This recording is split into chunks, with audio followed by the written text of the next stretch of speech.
Well, in case you can't tell us apart or don't know who we are, I'm Lisa. That's Connie. All right. Now, I've got a list here of all the reasons why I'm here to canvass and to fight for our candidates that will support our values and support the people.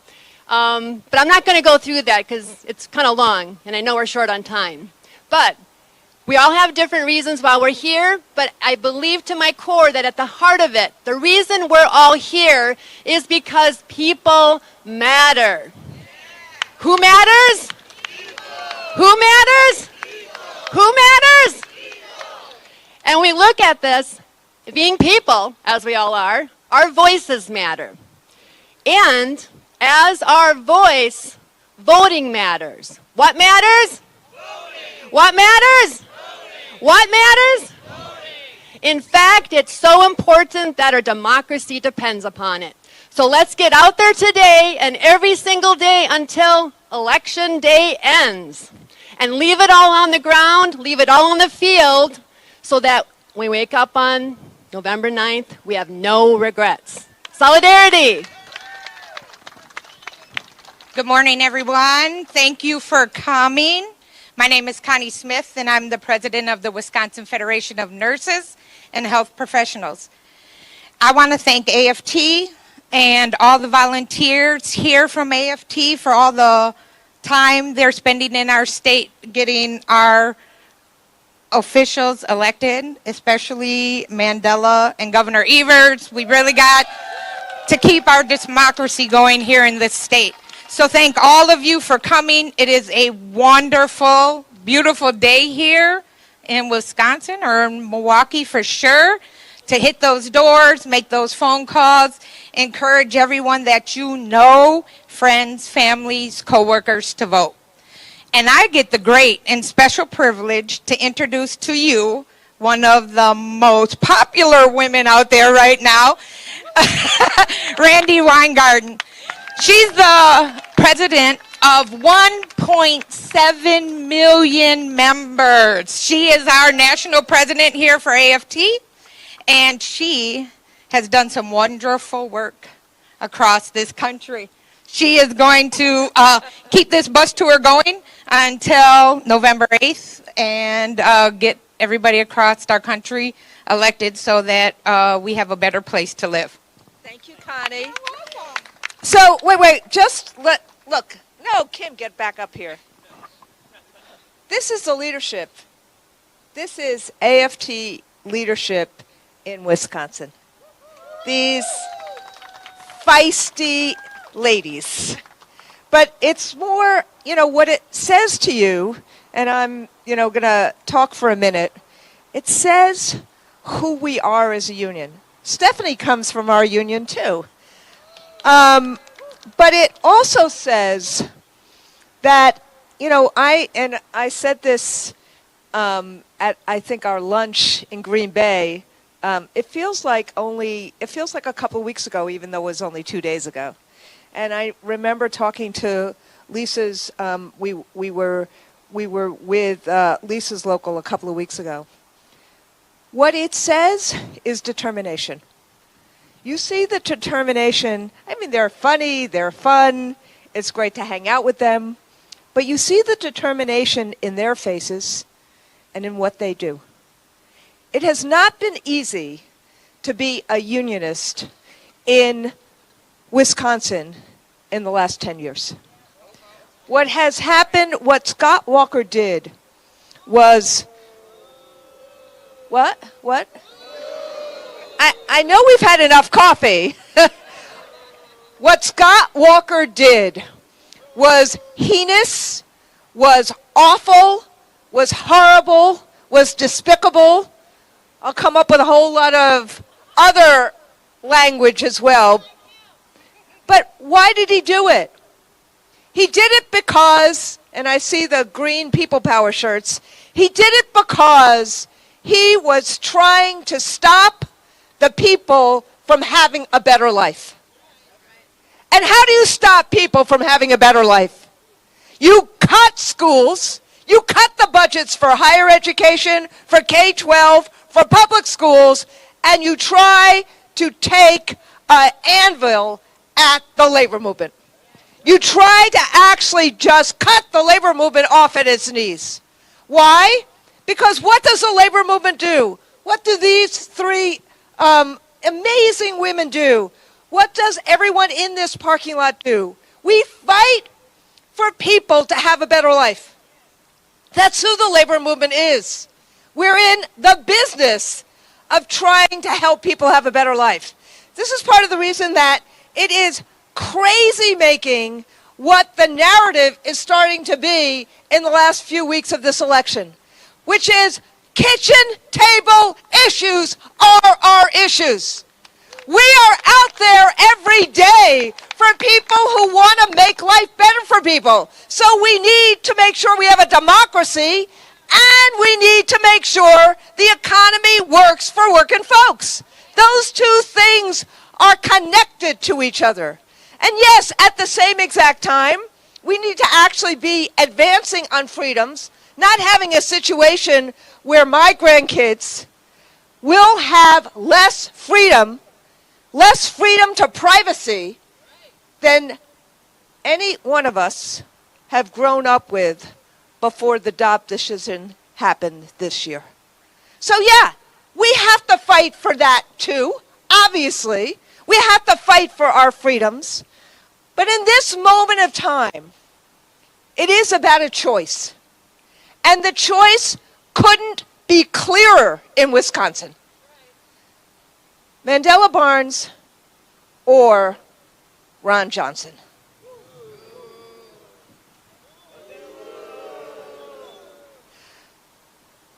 Tony Evers or, what's his name? Exactly. Think about what they stand for. The other guys. They want to cut Social Security. They want to cut Medicare.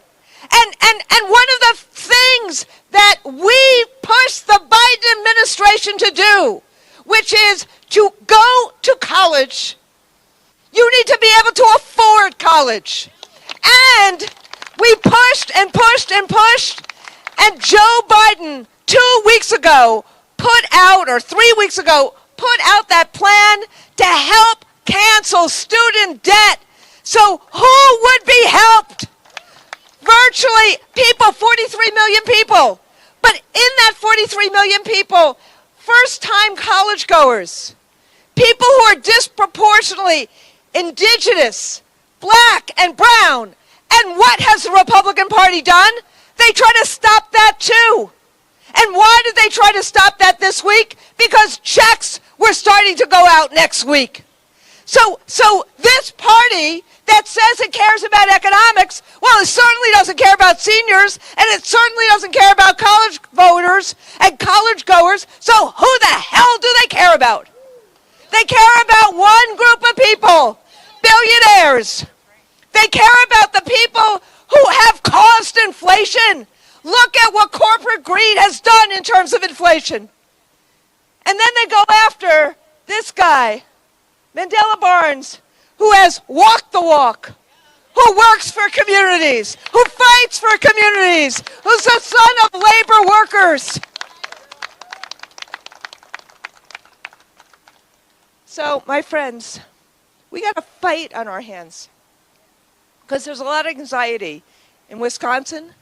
There's a lot of anxiety in America. You know what it is like to have a Scott Walker versus a Tony Evers as governor. You know what it's like. I'm not saying that everything is wonderful now. It's not. But we have a problem solver who is trying to help workers and families in the State House in Wisconsin. And we have an amazing problem solver, an amazing, articulate fighter for workers, for students, for people in Mandela Barnes. But because we live in a post-truth society, the way we get Mandela Barnes elected and the way we get Tony Evers re-elected, you know this in Wisconsin. I'm telling you what you know. It's talking to people. It's knocking on doors. It's going house to house. It's looking people in the eyes and saying, whose side are we on? Mandela Barnes is on our side. Tony Evers is on our side. And who is our side? Our side is the side of opportunity and justice and freedom and economic security. That's our side. But we got to connect the dots. And in these last few days, these 17 days, we got to connect the dots. And that's what we're doing today in this canvas. So I can't thank you enough for being the people power that's connecting the dots to get Mandela Barnes elected and to get Tony Evers reelected. Thank you.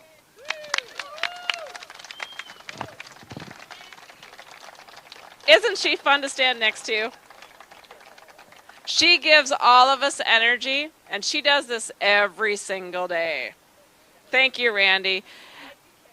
I am so excited to introduce our AFT sister and president of the Wisconsin State AFL-CIO, Stephanie Bloomingdale.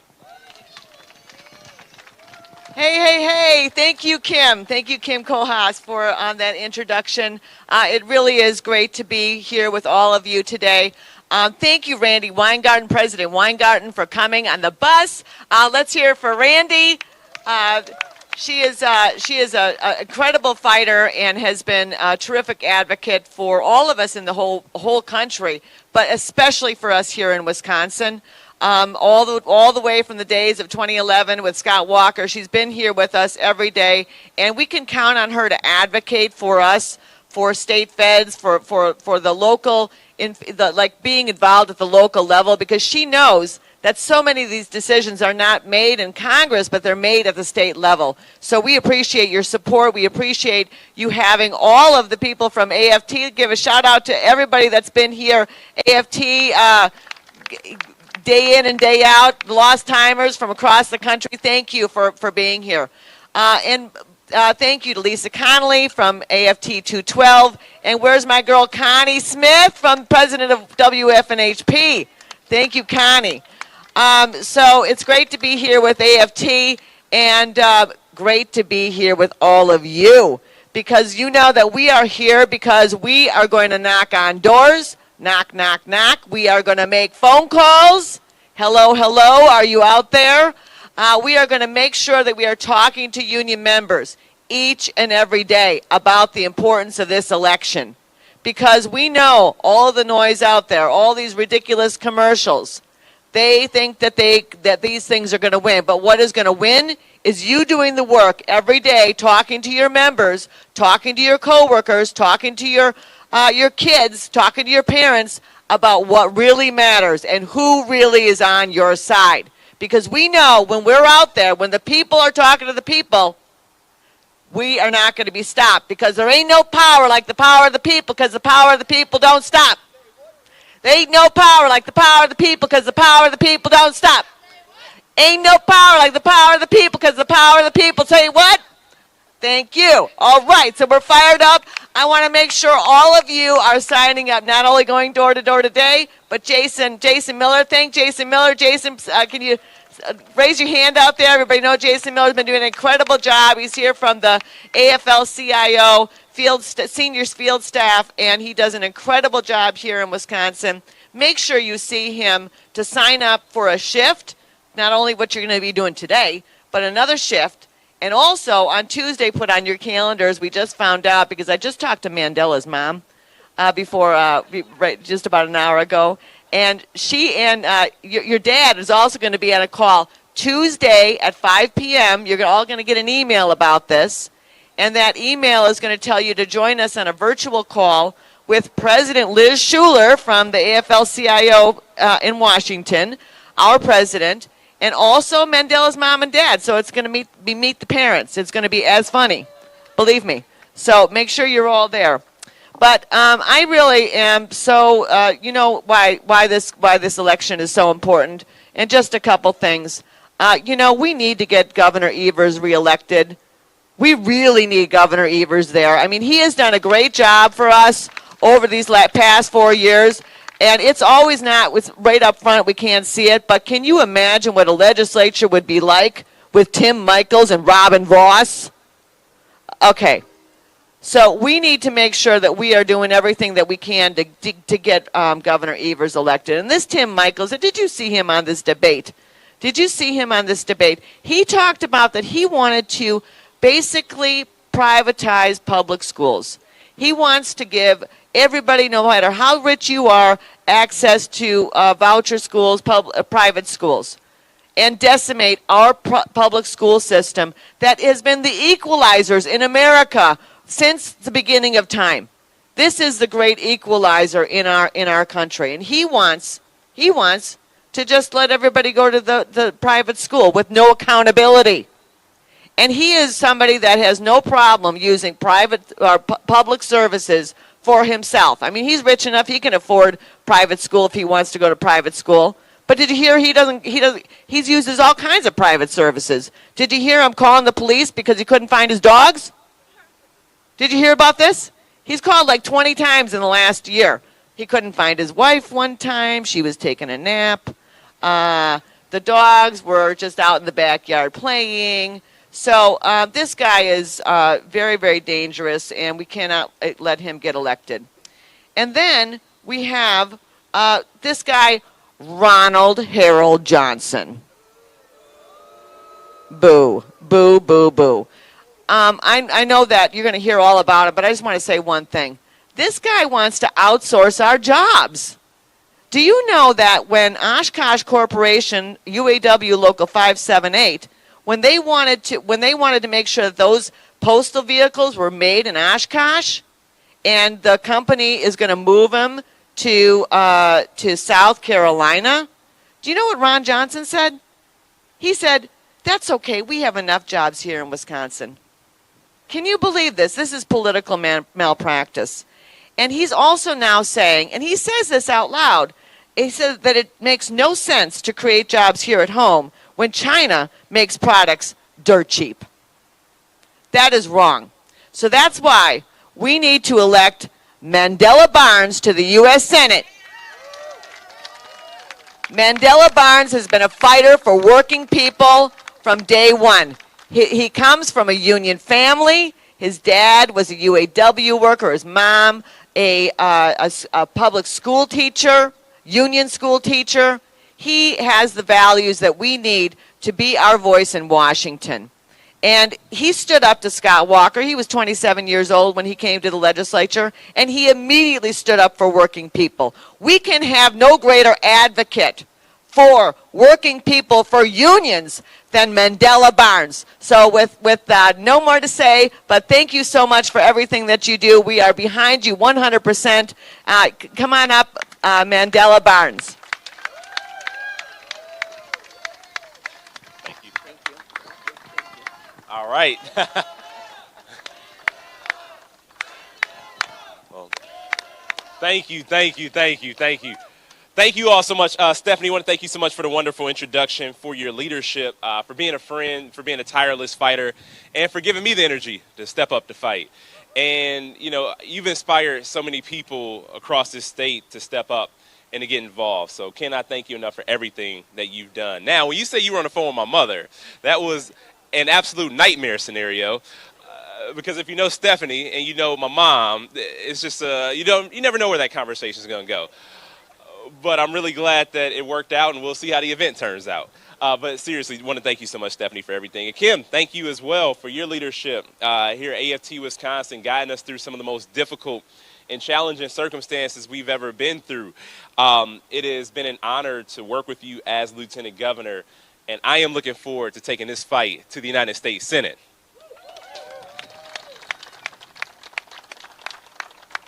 Now, a couple things were mentioned a little bit earlier about walking the walk, not just talking the talk. I've walked the walk as an organizer. I have walked the walk as a member of the State Assembly. I'm walking the walk as your Lieutenant Governor. And together, we're going to walk all the way to the United States Senate as one. Now, Randy brought up all the disgusting things that our former governor brought upon this state. talked about the fact that he tried to divide working people, pitting us against one another, telling us that we were our own enemies.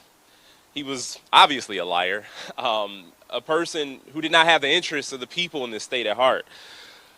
But one thing I want to say, I want to remind everybody, is that 4 years ago, we beat him.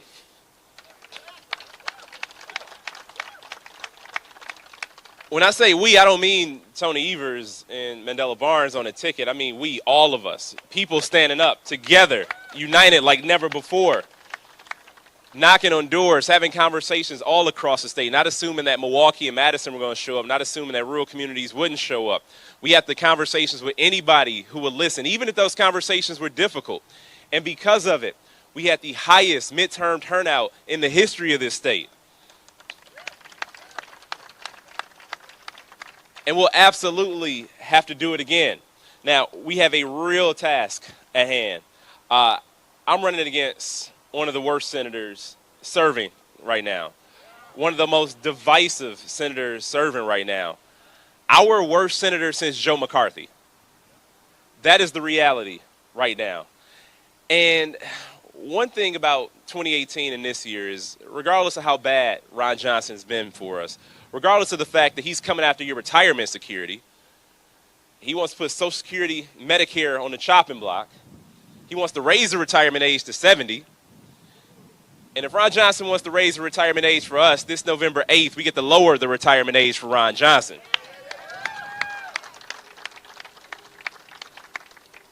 This is a person who's made every excuse for his billionaire donors, because that's who he's been there for. He hasn't been there for working people.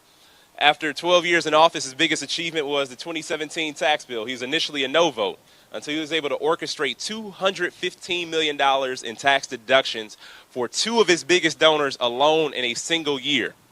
And all those commercials you see on TV are funded by those two big donors who put money into a super PAC for him.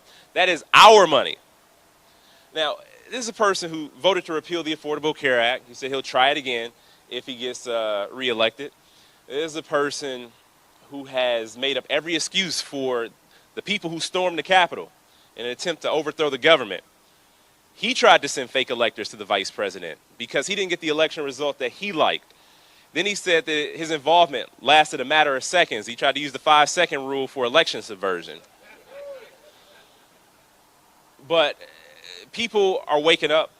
People know better.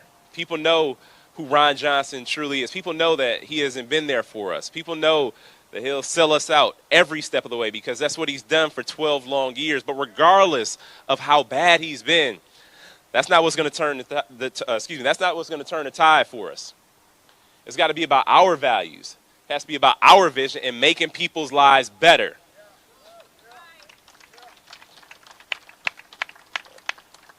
This has to be about our plan to make sure that every single person in this country has health care. This has to be about our plan to make sure that education is accessible and affordable and available to everybody.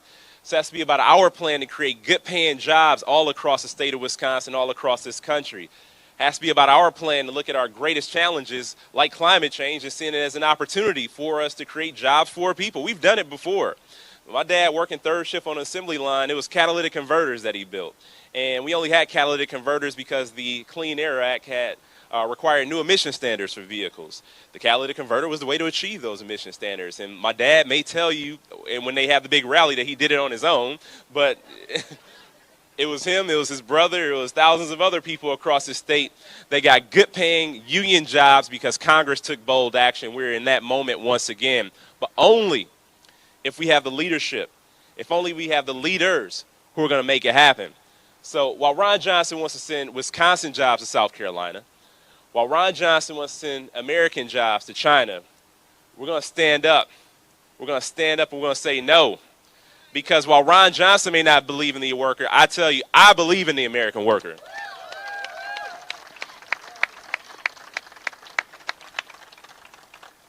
One of the remarkable things about AFT, whether it's Randy, whether it's Kim, whether it's Connie, whether it's Lisa, whether it's Stephanie, Ron Johnson has done us many disservices. But one of the most flagrant offenses was when the Dobbs decision came down. And he said that women that don't like the laws of their state, like our 1849 criminal abortion ban, he said if women don't like the laws of the state, they can just move. He said that women can just move. He specifically said they can go to Illinois, of all places. As if people in Wisconsin don't have to go to Illinois for enough already. But he showed us who he truly is. It was a callous response. It was careless.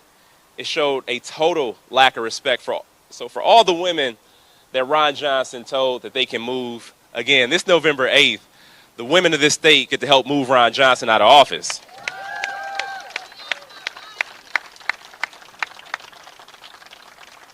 Now, I am not here to tell you it's going to be easy. It's going to be incredibly difficult. We've never seen money spent like this in a Senate race. This is the fifth most expensive Senate race in the country right now, because there are a lot of special interests that want to keep Ron Johnson in office, the same special interests that have held us back. But the way we combat big money in politics is showing up with people power, folks knocking on doors, making the phone calls,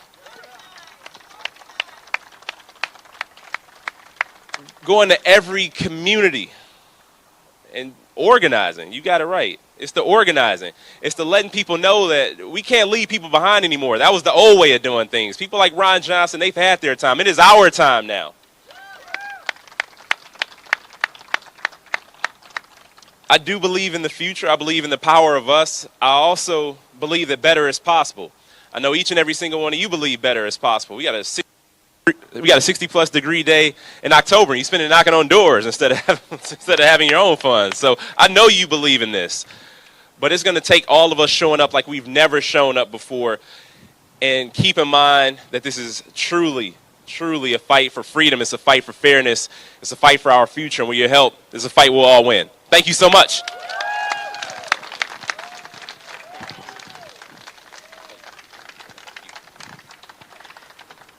Every door knock, every phone call, every conversation equals a vote. Your time and your energy that you volunteer to make sure that we've got candidates who share our values, who will have our voice, is so incredibly important. I thank all of you for being here today. I thank all of you for doing your volunteer hours, and for every single day you standing in solidarity for what we know is possible in this state. Thank you.